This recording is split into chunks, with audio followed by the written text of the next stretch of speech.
주식이 이런다니까요. 주식이 막 이렇게 해가지고 이게 한 100배나 치자고요.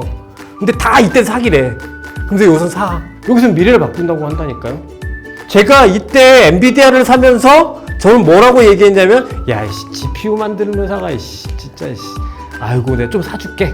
지금은, 오, 야. 이때 20불입니다.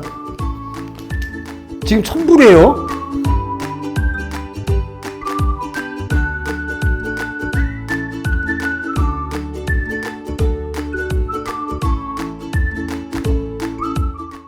인플레이션 경기 순환 중에 경기 사이클의 진폭이 이렇게 작고 이렇게 되는 경우를 우리는 골디락스라고 많이 이야기한다라고 말씀을 드렸습니다. 그러니까 경제는 계속 성장해요. 경제를 계속 성장하는데 좋아질 때도 한 요 정도 좋아지고 나빠져도 요 정도 나빠지고 이렇게 가는 그런 형태입니다. 이런 경기가 보여질 때 주식시장은 어떤 일이 벌어질까요? 보통의 경우 우상향이 이게 우상향이야? 라고 생각될 정도로 거의 사실은 박스에 가까운 그런 형태의 주식시장이 형성이 됩니다. 우선 결론을 말씀드리고 왜 그런지에 대해서 말씀을 드릴게요. 그 다음에 주도주, 이제 드디어 얘기 나왔나요? 주도주가 있을까요? 뭐 있을 수도 있어요. 골디락스에서도 사실 새로운 것이 초기에 나오는 새로운 것에 대한 수요가 초기일 때는 그게 실제로 경기에 영향을 안 주기 때문에 그게 주도주가 나중에 되기는 하지만 대부분 그런 새로운 것들에 대한 수요가 발생하기 전이라고 하면 그런 게 없는 상황이라고 하면 사실 주도주는 많이 보이지 않게 되고요. 이럴 때는 주로 여러분들이 많이 좋아하실 수 있는 개별 종목 장세가 연출이 되는 게 일반적으로 이 골디락스 시장에서 나타나는 주식시장의 형태입니다. 그럼 이제 왜 그럴까라고 말씀을 드려보면 우리는 주식시장에 투자를 하고 주식시장에 참여를 해서 막 미래를 전망하고 기업 실적을 전망하고 막 그렇게 합니다. 근데 솔직히 얘기해서 각각의 산업의 어떤 사이클, 각각의 산업에 대한 어떤 미래 이런 것들을 우리가 잘할까요? 기업이 잘할까요? 그쵸? 나야 주식 몇 푼 투자하는 사람이지만 기업들은 자기 목숨 걸고 그걸 하는 사람들이잖아요. 그러면 이렇게 사이클의 진폭이 작고 충분히 예측이 된다고 하면 기업들은 이 순익에 대해, 이 사이클에 대한 순익에 대해서 대비가 되어 있을까요? 안 되어 있을까요? 되어 있겠죠. 그렇기 때문에 기업들의 이익이 진폭이 없어요. 아니 우리보다 기업들이 훨씬 더 똑똑하다니까요. 훨씬 더 디테일하게 스터디하고 디테일하게 공부해서 하기 때문에 사실상 이익의 진폭이 굉장히 낮습니다. 그런데 경제는 성장하잖아요. 그래서 경제 자체를 끌어당길 수는 없지만 그래도 또 그 안에서 뭔가 좋아지는 그런 산업들이 좀 있잖아요. 그런 산업들 그리고 또 혹은 거기서 갑자기 어떤 기업의 본연의 어떤 경쟁력이 막 생겨가지고 이렇게 막 좋아지는 기업들이 있잖아요. 그런 기업들은 이런 상황에서 주가가 튀겠죠.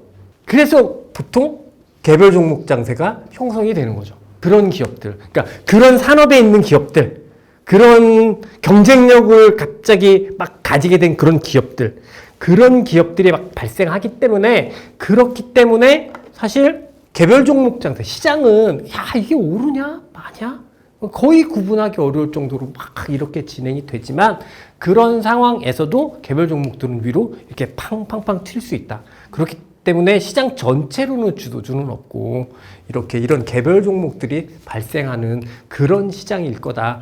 이런 시장이 대부분이다 라고 정리할 수 있을 것 같습니다. 하지만 그러면 그 다음에 디플레이션 경기 순환에 대해서 말씀을 드립니다. 그리고 그거에 따른 주식시장을 말씀을 드려볼게요. 앞서도 잠깐 말씀을 드렸듯이 이런 형태라고 말씀을 드렸잖아요. 이런 형태예요. 가격은 계속 떨어지고. 그래서 사실 어떤 국가가 성장하나? 성장하지 않나? 사실 인플레이션을 보면 제일 맞아요. 인플레이션 성장률을 보는 게 제일 맞아요. 인플레이션 성장률을 보면 중국이 GDP를 계속 성장하잖아요. 이게 GDP의 성장률이 둔화돼서 그렇지. GDP는 계속 성장하잖아요. 근데 중국이 전통적으로 2015년 이후부터 디플레 국가란 말이에요. 물가가 상승하지 않는 국가인 거죠. 중국이 지금까지는 보면 부동산 가격이 계속 내려가고 뭐 그러면서 대표적으로 지금 디플레. 뭐 일본이 90년 이후에 플라자 합의 이후에 버블이 깨지면서부터 2010년까지 20년 동안 한 30년 가까이 그 기간 동안 디플레였단 말이에요. 그러니까 이게 조금 그렇지만 전 세계적으로 다 지금 금리 내리려고 그러잖아요. 그쵸? 근데 유일하게 금리 올리려고 하는 나라가 하나 있죠. 일본이잖아요. 그게 왜 그럴까요? 일본이 이제 겨우 이 장기 디플레에서 벗어나려고 그러거든. 이 장기 디플레가 근데 뭐 한 1, 2년짜리 디플레가 아니라 30년짜리 디플레니까. 전 세계에서 가장 먼저 제로금리까지 내려간 나라가 일본이잖아요. 일본이 왜 제로금리가 아니라 마이너스 금리잖아요. 내가 은행에 돈을 내면 내가 돈을 줘야 돼. 마이너스 금리는 그거거든요. 내가 은행에 예금을 했어. 근데 내가 은행한테 돈을 줘야 되는 거거든. 그런 상황이거든. 근데 왜 그랬을까요? 디플레라서. 물가가 계속 디플레 상황이니까 경기를 화랑시켜서 인플레를 만들려면 화폐의 가치를 떨어뜨려야 되잖아요. 화폐의 가치를 떨어뜨리기 위해서 금리를 계속해서 내려서 내리다 마이너스 금리까지 간 거예요. 그게 일본인 거거든요. 그만큼 사실은 이 P라는 게, 이 디플레라는 게 진짜 그렇게 치명적인 그런 상황이거든요. 그런 상황에서 주식시장이 좋을까요? 이 디플레이션 국가에서는 가장 핵심적인 특징 중에 하나가 뭐냐면 저는 이 말씀을 꼭 드리고 싶어요. 한계 기업들이 굉장히 많이 속출하게 됩니다. 그렇기 때문에 이런 디플레 상황에 있는 국가들은 철저하게 외면하고 철저하게 피하는 게 좋다라는 말씀을 드리고 그런 상황에서 주도주가 있겠습니까? 존재할 수가 없죠. 존재할 수가 없죠. 그냥 여기서도 뭐 유명하건 유명하지 않건 그냥 특징주들만이. 근데 이게 앞서 골디락스보다 요때가 더 힘든 건 골디락스 때는 특징 종목, 개별 종목이라고 해도 예를 들어서 오르는 종목이 100개에 대충 한 6, 70개는 돼요. 그죠? 그래도 우성장 한다고 하면. 근데 이럴 때 여기는 100개라고 치면 뭐 이건 정확한 통계는 아니고 그냥 제 감입니다만 뭐 10개, 20개밖에 안 된단 말이에요. 얼마나 주식 투자하기가 힘들어요. 나는 맨날 맞는 결정을 해야 되는 거지. 어떻게 그래 사람이. 그렇기 때문에 굉장히 힘든 구간이고 당연히 이런 디플레이션 경기 순환을 겪고 있는 상황이라고 하면 주식시장도 안 좋거니와 주도주도 발생할 수 없다라고 말씀을 꼭 드릴 수 있는 거죠. 이게 두 개로 비교해서 나누어서 말씀을 드려보겠습니다. 우선 혁명 없는 경기 화랑, 혁명적인 경기 화랑 모두 다 주식시장 상승할까요? 하락할까요? 상승하죠. 또 상승합니다. 그 다음에 이제 우리들이 그렇게 알고 싶은 주도주 존재할까요? 존재하지 않을까요? 혁명적인 경기 순환 주도주 네, 대놓고 존재하겠죠. 강한 상승이 있으니까. 그러면 혁명 없는 경기 확장이라고 해도 그 상황에서 실질적으로 원래 있었던 거지만 그 중에서도 특히나 수요가 엄청나게 몰려있는 산업들이 있을 거죠. 새로운 산업은 아닌데 원래 있던 산업인데 그 산업이 원래 있던 산업이지만 지금 실제로 경기를 이끄는 수요의 그 가운데 핵심적인 산업이 있을 거잖아요. 주도주는 바로 그 산업이에요. 뭐냐면 여기서 정의입니다. 이거는 이후에 다시 말씀을 드리겠지만 주도주의 정의는 뭐냐면 경기를 이끄는 수요 있죠. 이 수요에 직접적으로 해당하는 산업 혹은 기업 혹은 섹터라고도 얘기할 수 있겠죠. 여기가 바로 주도주가 됩니다. 새로운 혁명이 없는 경기 화랑에서도 실제로 경기가 얘 때문에 좋아지고 얘 수요가 증가해서 얘 때문에 좋아지는 경우가 있잖아요. 그럴 땐 그 섹터가 바로 주도주가 된다라는 말씀이에요. 그러면 반대로 이 혁명적인 경기 화랑에서 주도주는 누굴까요? 새로운 거. 그쵸. 새로운 것. 왜? 혁명적인 경기 화랑은 새로운 것에 대한 수요가 증가해서 경기가 좋아지는 거잖아요. GDP로는 표현이 잘 안 돼도 새로운 것에 대한 수요가 갑자기 늘어나고 이게 폭발적으로 증가하면서 그게 실제로 알고 보면 경기를 막 이끌어가고 있는 거라면 이 새로운 것에 해당하는 산업, 기업, 섹터가 바로 주도주가 되겠죠.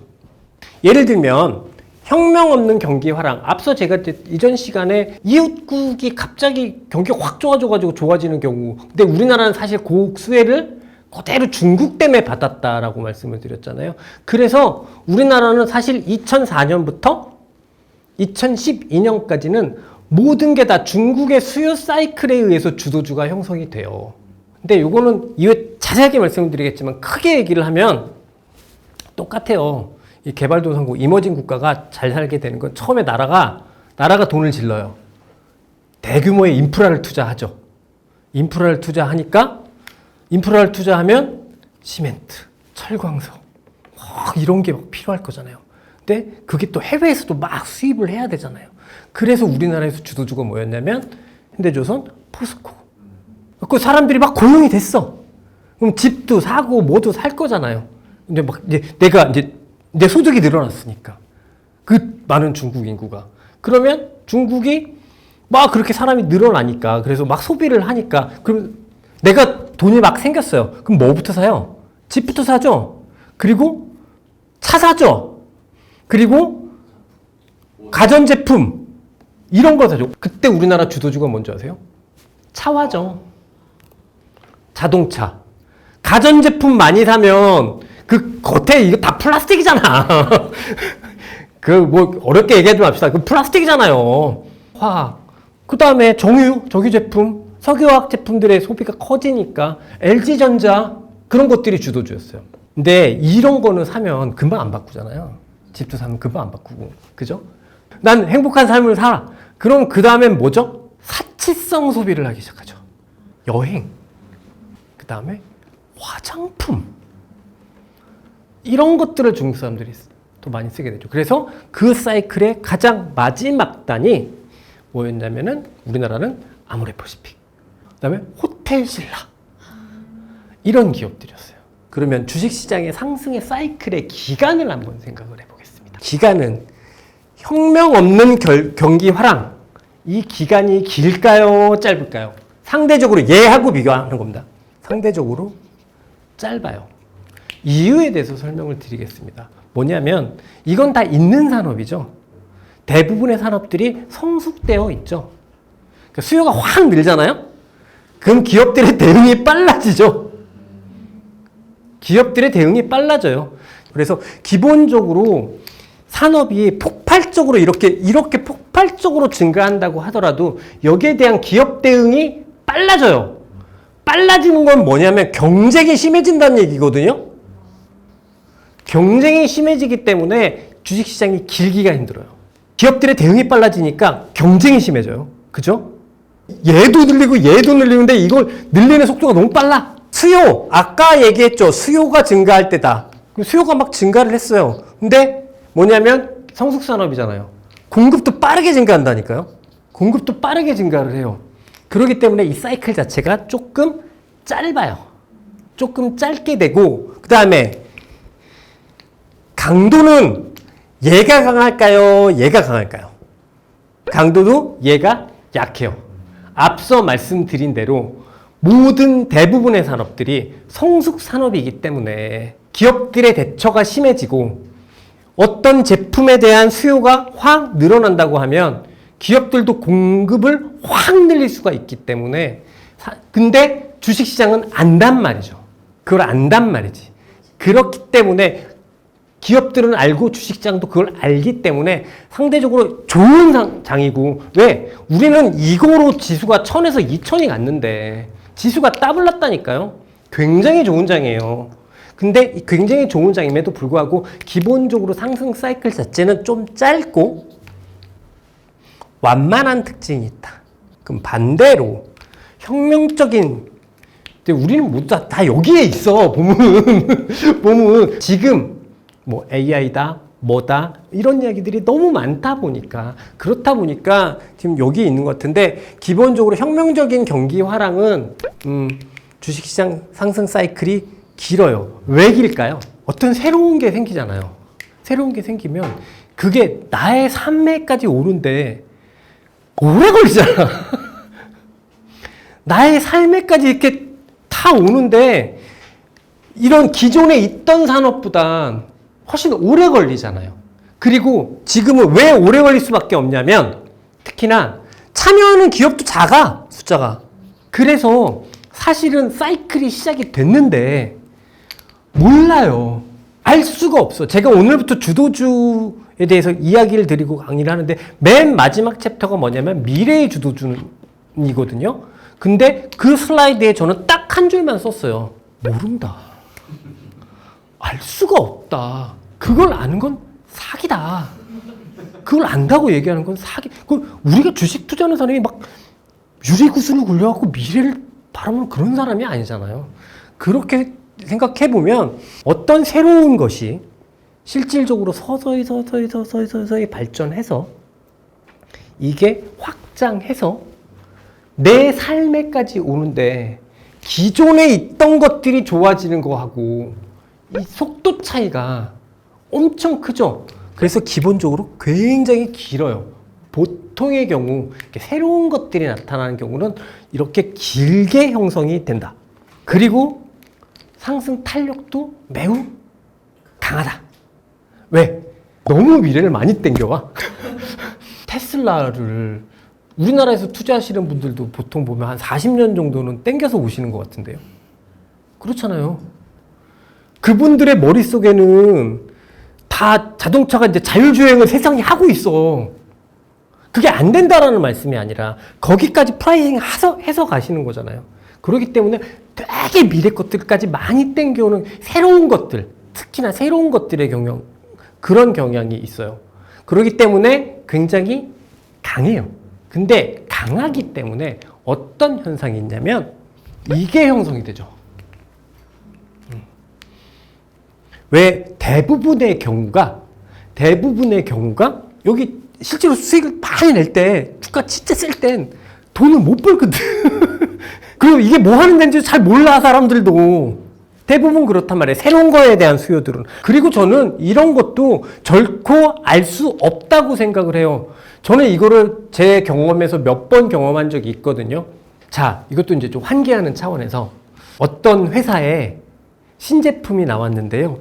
이 신제품에 대해서 모든 월스트리트의 레포트가 뭐였냐면, 지금 이 시장은 세계적으로 엄청나게 큰 두 회사가 양분하고 있는 시장이다. 근데 이렇게 조그만한 회사가 될 거라고? 절대 안 된다. 얘네들은 크게 잘못한 거다. 그게 뭔지 아세요? 닌텐도예요. 닌텐도 됐어, 안 됐어? 터졌잖아요. 이게 닌텐도예요. 어떤 회사가 핸드폰을 만들었는데요. 핸드폰이라는 건 통신사하고 아주 밀착한 기술 교류를 통해서 만드는 거지, 자기네 혼자 이렇게 만들어서 절대 대중적으로 성공할 수 없다. 그게 뭔지 아세요? 아이폰. 이 이야기의 교훈은 뭐다? 모른다. 모른다. 그거 진짜 모른다. 모르기 때문에 미래를 많이 땡겨오고, 그래서 이때가 가장 짜릿하게 많이 느껴지죠. 근데 여기서 하나만 조금 교양 차원에서 하나만 말씀을 드릴게요. 이렇게 생겨먹은 곡선이에요. 이렇게 생겨먹은 곡선이거든요. 그래서 뭐냐면 이때가 태동기인데요. 뭐 하는지 몰라요. 대부분의 사람들이 이게 뭔지 몰라요. 이게 첫 번째 확장기거든요. 이때 이제 막 선지적인 사람들은 이걸 알기 시작해요. 근데 제대로 된 제품도 별로 없어요. 제대로 된 제품도 별로 없고 참여하는 기업도 몇 개 없고 막 그래요. 근데 주가는요 날아다녀요.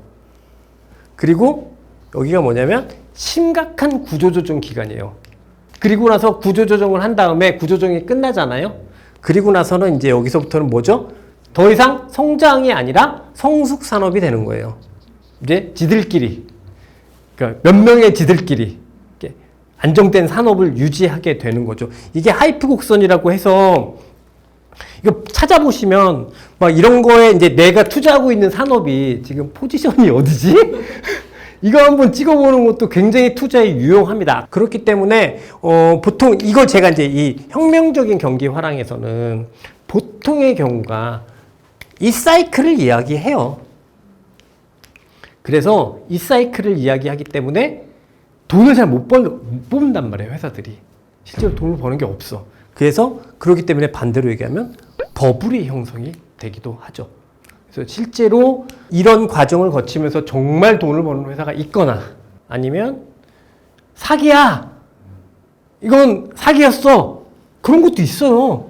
이런 혁명적인 경기 화랑 사이클에선 당연히 이 새로운 것에 대한 것들이 주도주일 텐데 이 주도주는 특징이 뭐냐면 기본적으로는 주가 겁나 비싸요. 그리고 그보다 더 초기에는 왜 오르는지도 몰라요.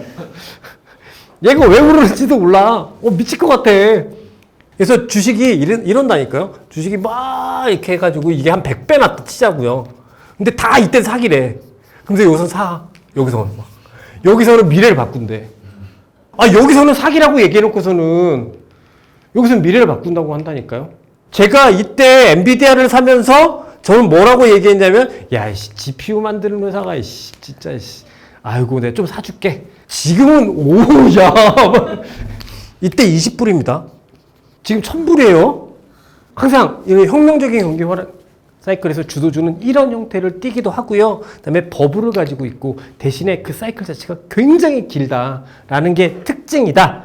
오늘은 일단 주도주의 인트로에 대해서 말씀을 드렸습니다. 하나만 기억하셨으면 좋겠다라는 건 경기가 좋다는 건 수요가 좋다는 겁니다.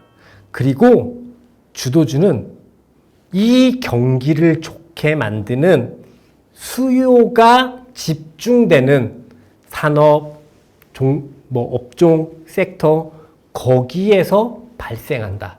이것만, 딴 건 그러면 다 빼더라도 요것만 기억해 주셨으면 좋겠다 생각이 들고 일단은 오늘 말씀드린 건 제가 전체 큰 이야기에서 아주 일부분에 관한 이야기이고요. 그 다음에 아직까지 다 이해 못하신 상태라고 하더라도 혹시 지금 현재 상황에서 주도주는 어떻게 생각할까? 뭐라고 생각할 것인가? 그리고 왜 나는 그럼 당신이 이렇게 이야기했는데 왜 나는 주도주를 이렇게 생각하는지 이런 거 조금 그냥 편안하게 댓글로 좀 써주시면 그럼 좋으실 것 같다. 그다음에 다음 시간부터는 주도주의 개념 그리고 주도주의 특징 그리고 앞서 제가 잠깐 말씀을 드렸지만 주도주의 역사 우리나라 주도주의 역사, 미국 주도주의 역사에 대해서도 그리고 현 시점 주도주의 역사에 대해서 조금 말씀을 드리는 시간을 가져보려고 합니다. 그래도 집중해서 잘 들어주셔서 너무 감사하고 오늘 하루 수고하셨습니다.